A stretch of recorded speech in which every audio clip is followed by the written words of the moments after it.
एक बच्चे का जन्म एक जटिल प्रक्रिया है जो तब शुरू होती है जब युग्मनज विभाजित होता है और एक ब्लास्टोसिस्ट के रूप में विकसित होता है। एक खोखली गेंद जिसमें एक ट्रोफोब्लास्ट, एक इनर सेल मास और ब्लास्टोसील नाम की एक गुहा होती है। जैसे ही ट्रोफोब्लास्ट बाहर की ओर बढ़ता है और गर्भाशय की आंतरिक एंडोमेट्रियल परत में प्रवेश करता है, ब्लास्टोसिस्ट विकसित हो रहे भ्रूण के साथ गर्भाशय में स्थापित हो जाता है और गर्भावस्था शुरू हो जाती है। स्थापित होने के बाद ट्रोफोब्लास्ट और बढ़ता है, जिसके कारण ब्लास्टोसिस्ट धंस जाता है और गर्भाशय की कोशिकाओं से ढक जाता है। जैसे ही ब्लास्टोसिस्ट गर्भाशय में और धंसता है, कोरियोनिक विली नामक उंगली जैसी संरचनाएं ट्रोफोब्लास्ट पर दिखना शुरू कर देती हैं। जैसे ही कोरियोनिक विली और बढ़ती हैं, वे गर्भाशय के ऊतकों के साथ जुड़ जाती हैं, जिससे प्लेसेंटा बनता है। ये विकसित हो रहे भ्रूण और मां के शरीर के बीच एक संरचनात्मक और कार्यात्मक इकाई है।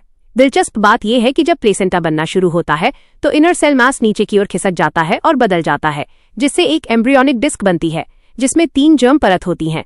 बाहरी परत एक्टोडर्म, बीच की परत मीसोडर्म और आंतरिक परत एंडोडर्म। जर्म परत शब्द यह बताता है कि प्रत्येक परत ऊतकों का निर्माण करती है। उदाहरण के लिए एक्टोडर्म तंत्रिका तंत्र यानी दिमाग, नसें और त्वचा का निर्माण करती है, जबकि मीसोडर्म मांसपेशियों और अंगों जैसे दिल और किडनी के रूप में विकसित होती है, जबकि एंडोडर्म पूरे पाचन तंत्र का निर्माण करती है। क्या आप जानते थे कि 3 जर्म परतों के अलावा एम्ब्रियोनिक डिस्क में स्टेम कोशिकाएं नाम की कुछ कोशिकाएं भी होती हैं, जिनमें सभी ऊतकों और अंगों को निर्माण करने की क्षमता होती है।